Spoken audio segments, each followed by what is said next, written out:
भाद्रपद मास की तृतीया तिथि को हरतालिका तीज का व्रत किया जाता है। इस साल हरतालिका तीज का व्रत 26 अगस्त को किया जाएगा। इस साल हस्त नक्षत्र में हरतालिका तीज रहेगा। इस दिन सुबह 6 बजे तक हस्त नक्षत्र रहेगा। भगवान शिव ने वर्णन किया है कि अगर तीज हस्त नक्षत्र में पड़े तो बहुत शुभ मानी जाती है। हरतालिका तीज पर मां पार्वती और भगवान शिव की मिट्टी की मूर्ति बनाकर पूजा की जाती है। इस दिन प्रदोष काल में माता पार्वती और भगवान शिव की पूजा करने का विधान है। पूजा के बाद कथा पढ़ी या सुनी जाती है और आरती की जाती है। कथा इस प्रकार है। भगवान शिव की भूमि कैलाश पर्वत पर विशाल वट वृक्ष के नीचे भगवान शिव और माता पार्वती अपने सभी गणों के साथ विराजमान थे। बलवान बलभद्र, भृंगी, श्रृंगी और नंदी अपने अपने पैरों पर भगवान शिव के दरबार में खड़े थे। इस मौके पर महारानी पार्वती ने भगवान शिव से अपने मन की बात पूछनी चाहिए। उन्होंने दोनों हाथ जोड़कर कहा, हे महेश्वर, मेरे बड़े सौभाग्य हैं जो मैंने आप जैसा पति पाया है। क्या मैं जान सकती हूँ कि मैंने वह कौन सा पुण्य किया? आप तो अंतर्यामी हैं, मुझ दासी को बताने की कृपा करें।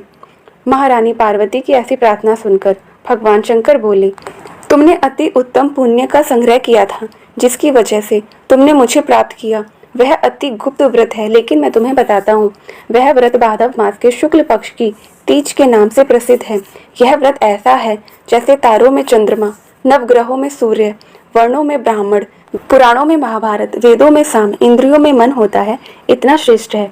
उन्होंने बताया कि जो तीज हस्त नक्षत्र में पड़े वह बहुत पुण्यदायी मानी जाती है। ऐसा सुनकर पार्वती जी ने यह सुनने की इच्छा और भी बढ़ गई। वे बोली कि मैंने अब और कैसे तीज का व्रत किया था, विस्तार से सुनने की इच्छा है। इतना सुनते ही शंकर जी बोले, भाग्यवान उमा भारतवर्ष के उत्तर में हिमाचल श्रेष्ठ पर्वत है, उसके राजा हिमाचल हैं। वहीं तुम भाग्यवती रानी मैना से पैदा हुई थी। तुमने बाल्यकाल से ही मेरी आराधना शुरू कर दी थी। कुछ उम्र बढ़ने पर तुमने सहेलियों के साथ जाकर हिमालय की गुफाओं में मुझे पाने के लिए तप किया। तुमने गर्मी में 12 चट्टानों में आसन लगाकर तप किया, बारिश में बाहर पानी में तप किया, सर्दियों में पानी में खड़े होकर मेरे ध्यान में लगी रही।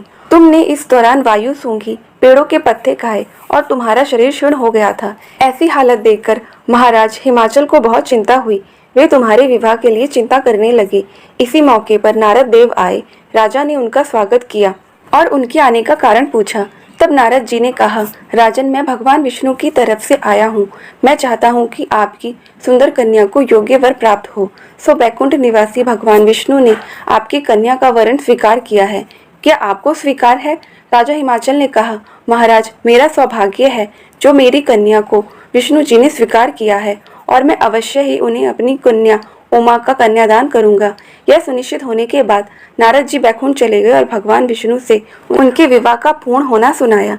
यह सुनकर तुम्हें दुख हुआ और तुमने अपने सखी के पास पहुंचकर विलाप करने लगी। तुम्हारा विलाप देखकर सखी ने तुम्हारी इच्छा जानकर कहा, देवी, मैं तुम्हें ऐसी गुफा में तपस्या के लिए ले चलूंगी जहां महाराज हिमाचल भी ना पा सके। ऐसा कहकर उमा सहेली सहित हिमाचल के गहन गुफाओं में विलीन हो गई। तब महाराज हिमाचल घबरा गए और पार्वती जी को ढूंढते हुए विलाप करने लगे कि मैंने विष्णु जी को वचन दिया था, वो कैसे पूरा हो सकेगा। ऐसा कहकर बेहोश हो गए। उस समय तुम अपनी सहेली के साथ एक गहन गुफा में पहुंचकर बिना अन्न और जल के मेरा व्रत आरंभ कर दिया। नदी के बालू का लिंग बनाकर विविध फूलों से पूजन करने लगी। उस दिन भाद्रपद मास की तृतीया शुक्ल पक्ष हस्त नक्षत्र था। तुम्हारी पूजा के कारण मेरा सिंहासन हिल उठा और मैंने जाकर तुम्हें दर्शन दिए। वहां जाकर मैंने तुमसे कहा, हे देवी, मैं तुम्हारे व्रत और पूजन से अति प्रसन्न हूँ। तुम मुझसे अपनी इच्छा मांग सकती हो।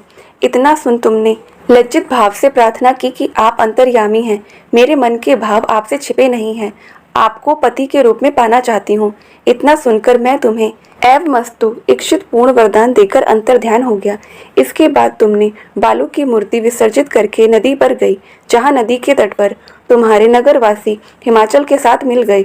वे तुमसे मिलकर रोने लगे कि तुम इतने भयानक वन में कहाँ चली गई, जहाँ सिंह सांप निवास करते हैं, जहाँ मनुष्य के प्राण संकट में हो सकते हैं।